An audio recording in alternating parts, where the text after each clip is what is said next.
These images here looking back on a mess left in Saline County. Thank you for joining us tonight at 6. I'm Rolly Hoyt. This expensive vandalism not getting in the way of progress, though, out there. Things picked back up this month on the Southwest Trail after an unexpected pause in construction back in May. This story topped our charts for most viewed for several days, and today THV 11's Brooke Buckner went back out to the site on the Southwest Trail to show us where it stands.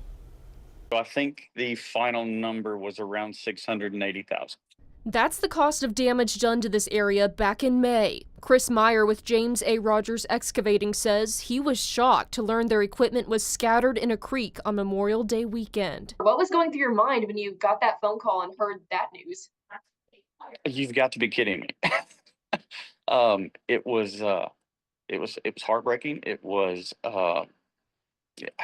a moment that it's very hard to explain the feelings that I felt at that moment. But Meyer says they quickly jumped into action to find the person responsible and got the project back on track. 2 totaled machines later, he says crews are back at work and making progress.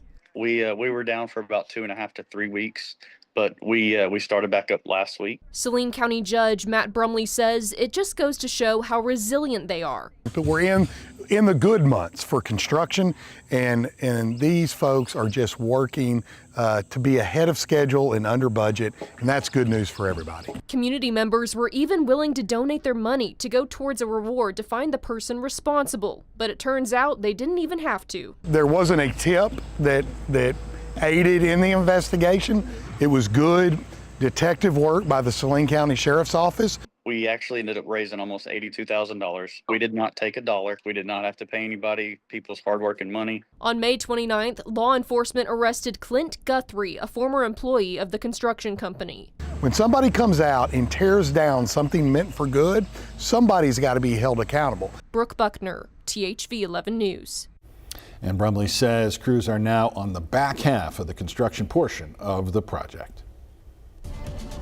We're closing out the work week with lots of sunshine out there. Temperatures have warmed up into the low to mid 90s across many areas. 94 is the current temperature in the capital city, 94 in Arkadelphia, 92 in Searcy. And with the humidity, it feels like 103 in Arkadelphia, feels like 99 in Searcy, feels like 100 in Clinton, although there is a breeze that helps out with the situation. The radar does not show much in the activity of a cooling shower or thunderstorm. There was one lone storm that was over White County and Woodruff County that's trying to weaken as it pushes its way into Jackson County. Not much relief out there tonight.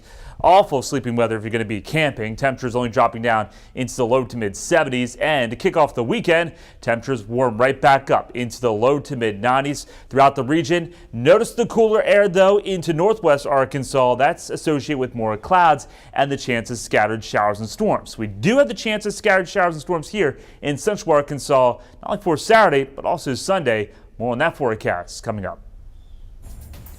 All right, Nathan, thank you. Let's get you some traffic updates and some new information. We told you about the backup on I-30 during the 5 o'clock news.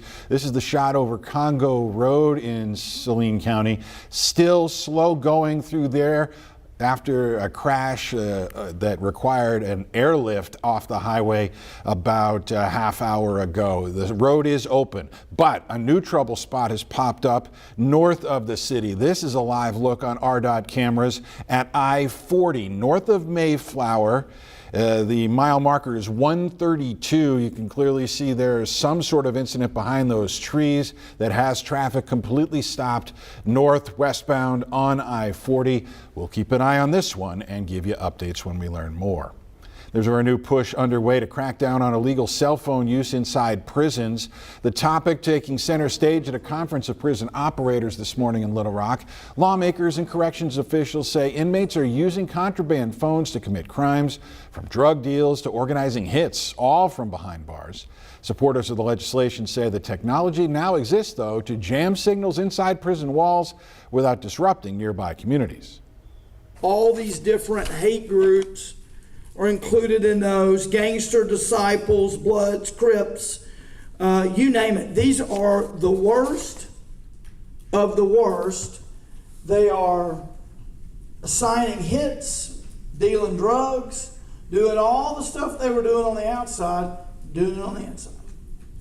Because they have those cell phones. Who wouldn't want to stop that, right? There are two bills in Congress, Senate Bill 1137 and House Resolution 2350, that would give states the power to block illegal prison calls. Arkansas Senator Tom Cotton is a co-sponsor of one of them. A woman from Fort Smith is suing the city over the controversial Franklin County Prison project. She claims officials refused to release records about the construction plans that violated the Freedom of Information Act. Specifically, Marilyn Moore requested communications between Fort Smith leaders and the state about the possibility of running water lines 30 miles to the future prison site. Her attorney says the city initially denied the request, and then only after repeated follow-ups did the city provide documents. Fact of the matter is, these documents were within his possession. He had them right there, and he just refused to give them to her until she persisted. Attorney Joey McCutcheon there. State leaders have since approved $50,000 to drill for water at the prison site. If that doesn't work, officials say they still have other options. As a ban on hemp-related products grows nearer, stores across Arkansas are starting to take certain products off the shelves. THV 11's Carter Thwee tells us exactly what these laws will look like and how people across the state are reacting. During the House Rules Committee meeting on Wednesday, Arkansas lawmakers asked questions about an upcoming ban on certain hemp-related products. David Potter, the state's enforcement director over this area, explained that they've already been notifying businesses of the upcoming changes. We've gone just over 1,500 permits that our agents have visited, performing courtesy visits, just advising them of the ruling and that these products are going to become illegal very soon. The products in question were first made illegal by Act 629, which passed in 2023 but faced various legal challenges before a judge ruled it valid in June of this year.